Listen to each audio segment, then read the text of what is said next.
Ladies and gentlemen, thank you very much indeed for tuning into this short screen tutorial for the AS History exam, the Edexcel syllabus of 2015. Today we're going to focus on the 30-mark questions, in particular the why question. So let's get into it, shall we?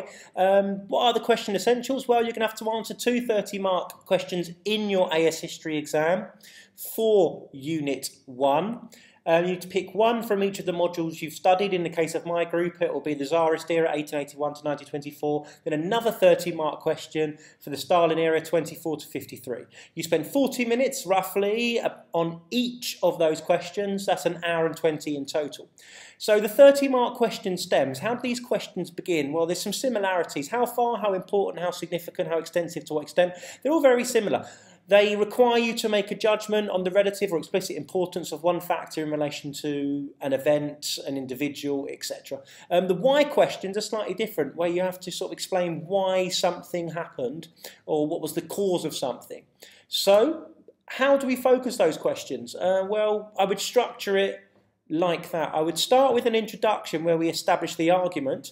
Now, what I mean by that is you're going to need to explain which of the factors was the most important relatively to the others.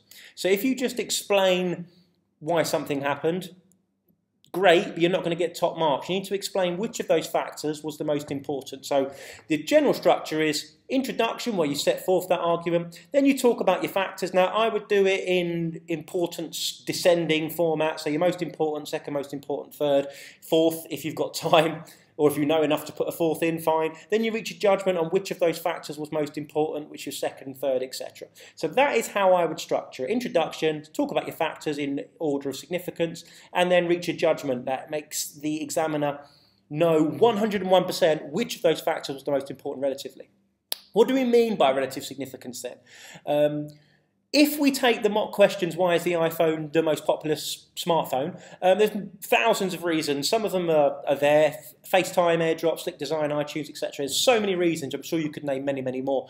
If we just explained how all of those reasons, FaceTime, AirDrop, contribute to the iPhone being successful, that's all correct. They all play a part.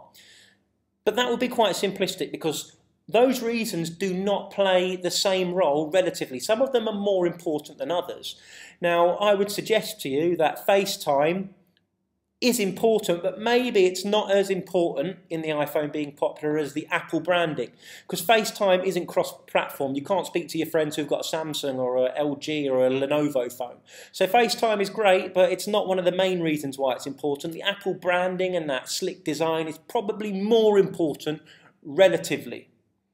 So in terms of how that would look for your exam, I would suggest you put the reasons in rank order of how significant they are, because some are more important than others, and support each of those reasons with specific contextual knowledge. So you don't want to leave the examiner thinking that all the reasons you've talked about are as important as each other, because they're probably not. It'll be very, very simplistic.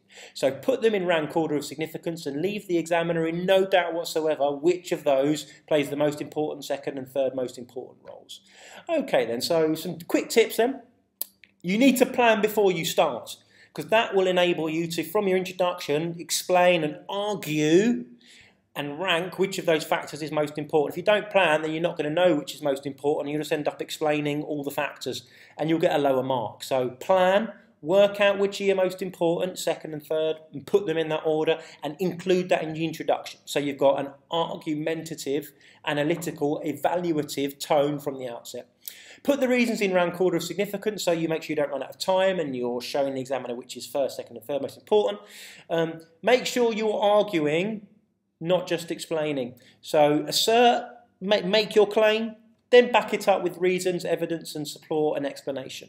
So if you're going to say the Apple is the most important, so that's your assertion, then justify it with reason, because FaceTime is fantastic. It allows you to speak whilst looking at somebody in another part of the world, etc. So use specific contextual knowledge to support what you're saying, which moves on to my next point, so we'll jump that. Link the factors all together, so you are showing a sustained analysis throughout your answer to the examiner, because that is a feature that is indicative of those top essays. If you're linking your factors together, showing now how they're interconnected or interrelated, that then puts you in the bracket of sustained analysis, which if we look at this mark scheme, right down the bottom where it says level 5.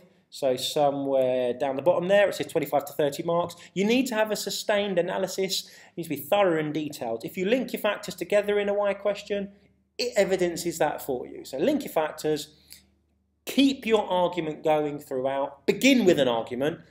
That's the only way you can sustain it. You can't sustain an argument if you start your argument halfway through or in your conclusion. It's too late. The ship has already sailed. Start arguing from the intro.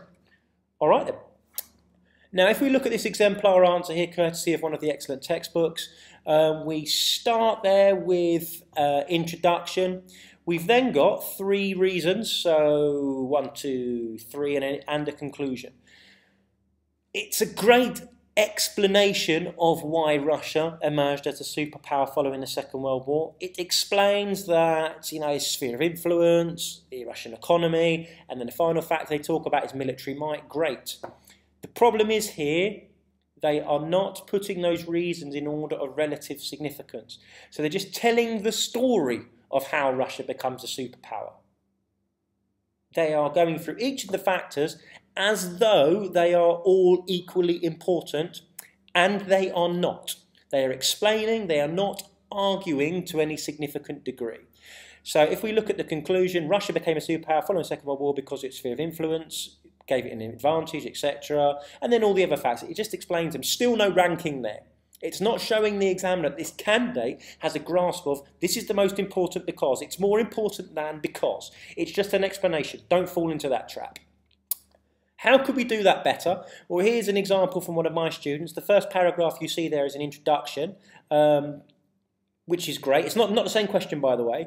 The introduction there doesn't make it clear which of those factors is most important, so it could be strengthened there. But if we look at the start of the second paragraph, possibly the most important reason as to why Stalin was able to defeat his political rivals, there you go. So we've got that relative significance in there, and that's going to unlock the higher grades at level 5. That's going to enable you to get more than 26 marks, essentially, which is what you want for that essay. So ensure you're putting those factors in order of relative significance for a why question. Okay? All those factors do not play the same role.